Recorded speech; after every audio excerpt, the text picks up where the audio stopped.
గుర్తుకే కారు గుర్తుకే కారు గుర్తుకే జై తెలంగాణ కేసీఆర్ గారి నాయకత్వం కేసీఆర్ గారి నాయకత్వం కిరణ్ పటేల్ గారి నాయకత్వం కిరణ్ పటేల్ గారి నాయకత్వం జై తెలంగాణ కారు గుర్తుకే కారు గుర్తుకే కిరణ్ పటేల్ గారి నాయకత్వం కిరణ్ పటేల్ గారి నాయకత్వం కేసీఆర్ గారి నాయకత్వం జై తెలంగాణ కార్ గుర్తు ఫస్ట్ నెంబర్ లో ఓటేసి మళ్ళీ ఇట్లా ఇట్లా बनवाले इरफान का तीनों का है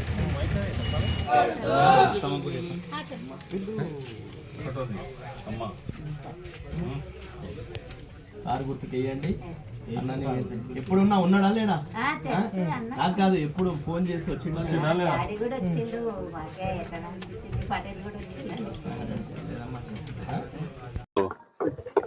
ఈ భారత రాష్ట్ర సమితి తరపు నుండి ఆలంపల్లి వార్డు 22వ వార్డులో కిరణ్ పటేల్ గురించి మేము ఈరోజు మూకుమ్మడిగా మా న్యాయవాదులం అందరం ఈరోజు ఆయన నుంచి సపోర్ట్గా క్యాన్వర్సింగ్ వచ్చినాము.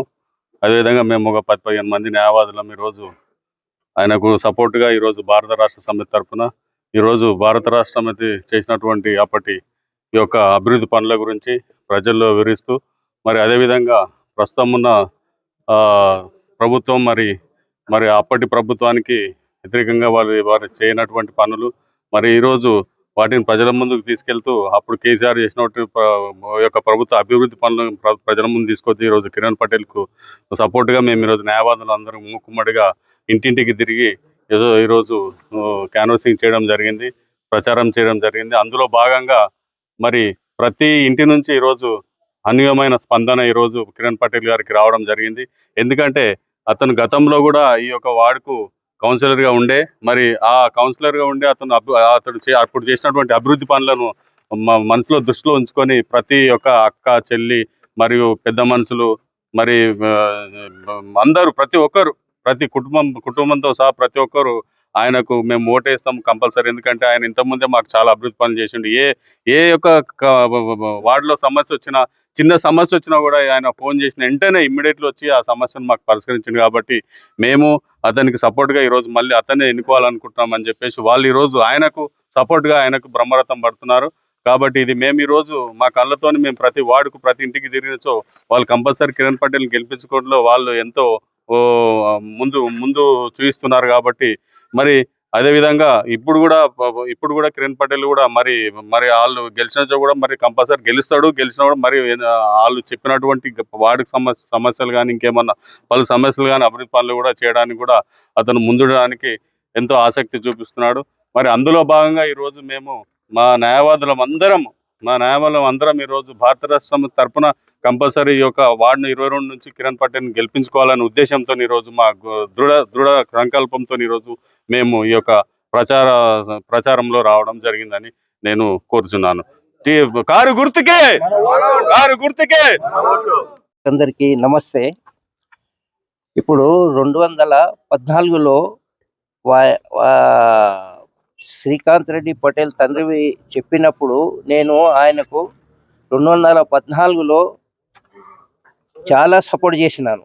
కానీ నువ్వు ఇప్పుడు గెలిచిపోయినాక మళ్ళా నువ్వు ముఖమే చూపించలేదు పటేల్, అర్థమైందా? ఇది నువ్వు కూడా ఊరానని ఆయన కూడా ఊరానని ప్రజలకు సేవ చేసే వాళ్ళను ప్రజలు ఎన్నుకుంటారు.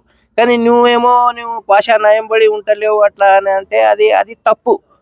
ఎందుకంటే నేను నీకు గెలిపించిన తర్వాత అంత ముంగలు వచ్చిన తర్వాత ప్రజలందరూ నాకే అన్నారు, నువ్వు గెలిపించినావు కానీ ఆయన ఫోన్ చేస్తే ఫోన్ లేపుతలేడు, వస్తలేడు, ఊర్లో ఏమి ఆయన పని చేస్తలేడు. అంటే పని ఏముంటుంది? మున్సిపాల్లో ఇంత స్ట్రీట్ లైట్ బల్బు పెట్టాలి, డ్యామేజ్ అయితే డ్యామేజ్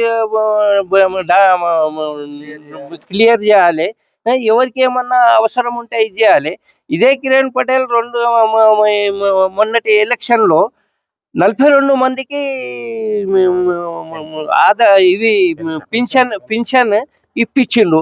ఇది నువ్వు తెలుసుకున్నాలే, నువ్వు చేయలేకపోయాను పని. అది మొత్తం వాళ్ళు ఇప్పుడు ఆయనకు సహకరిస్తున్నారు. ఆయన పని ఏ ఇంటికి పోయినా కానీ ఆయనకు చెప్తున్నారు, నువ్వు చేసిన పట్టేలా నీకేస్తాం మేము. ఆయన ఇక్కడ ఉండడు, అనవసరం ఆయన వేసి కూడా లాభం లేదు. ఆయన డబ్బుతోనే ఆయన ఇది చేయనికే చూస్తున్నాడు. కానీ ప్రజలంతా ఇప్పుడు 22వ వార్డులో కిరణ్ పటేల్కు చాలా మంచి మెజార్టీ ఉన్నది. మాకు మేము చేసిన కష్టాన్ని ఇప్పుడు కూడా వాళ్ళు మనకు సహకరిస్తున్నారు. చాలా మంచి మెజార్టీతో ఆయనను గెలుస్తాడు ఇన్షాల్లా తాలా. 22వ వార్డు అభ్యర్థిగా బీఆర్ఎస్ పార్టీ అభ్యర్థిగా ప్రచారంలో పాల్గొనడానికి నా సహచరులు అడ్వకేట్స్ అందరు కూడా నాకు మద్దతు తెలపడానికి వార్డుకు వచ్చాను. వారికి అభినందనలు మరియు ధన్యవాదాలు. గతంలో నేను చేసిన అభివృద్ధి పనులు కానివ్వండి, లేకపోతే వార్డులో అందరికీ అందుబాటులో ఉండడం కానివ్వండి, ఫోన్ చేస్తే పిలిస్తే పలుకుతానని మాట ఇచ్చిన వాళ్ళకు ఎప్పుడు ఫోన్ చేసినా కూడా వాళ్ళకి అందుబాటులో ఉండి ప్రతి కార్యక్రమంలో వాళ్ళకు అందుబాటులో ఉండి వాళ్ళ సమస్యలన్నీ కూడా పరిష్కారం చేయడం జరిగింది. మిగతా ఇంకా ఏమన్నా సమస్యలు ఉన్నా కూడా ఇక ముందు వచ్చే ప్రభుత్వంలో నేను తప్పకుండా కౌన్సిలర్గా నన్ను ఎన్నుకుంటే వాళ్ళకి పనిచేసి పెడతా అని చెప్పి అందరికీ కారు గుర్తుకు ఓటేయాలని మనవి చేస్తున్నాను ఓటర్లు.